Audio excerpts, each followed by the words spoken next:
I think reading about it in the last few months and the last couple of years, I think we all expected it to be a wonderful facility, and coming here and viewing it for a couple of hours this morning, it's absolutely fabulous.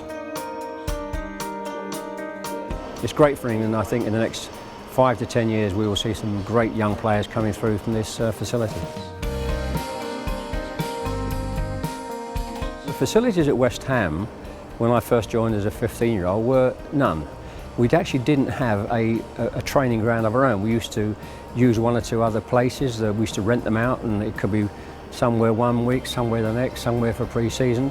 And strangely enough, I went to Chelsea's manager, and they didn't have a training ground. That was in 1879 to 81, until eventually they decided they were going to buy one. So when I say none, I'm not kidding. So this, to me, is, you can imagine, my background is stunning. Standing on this wonderful pitch here, the Desso pitch. One of my first jobs at West Ham was to roll the mud back, where the grass had gone by sort of November, apart from a little patch in the corners.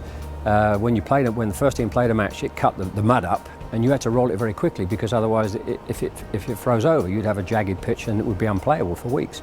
So one of my first jobs was actually to roll the mud flat immediately after the game had taken place. So people like myself who've actually played in difficult times with difficult facilities and poor pitches, to come and see this, these years later, it's astonishing. Of course, a lot of the players that play in clubs now have pretty good facilities. The Premier League, there's some stunning facilities, Chelsea and so on. So they probably won't be, maybe not as quite shocked as I've been, having rolled the pitch at Upton Park, but they'll be impressed. And I think it is a great centre for the elite, all the English teams. That's not just the English national side, but the under-17s, under-21s, the women's team as well. That's important. It is about producing and developing young players, and there is no excuses now, because we have the best facility in the world. So I think maybe 5, 6, 7 years, when this facility takes off, we get the coaches, the elite coaches working with the young players, we will start to see the benefits. I talked about Italy playing Spain, and I said Italy had Pirlo, who's a wonderful technical player. Spain had 10 Pirlos.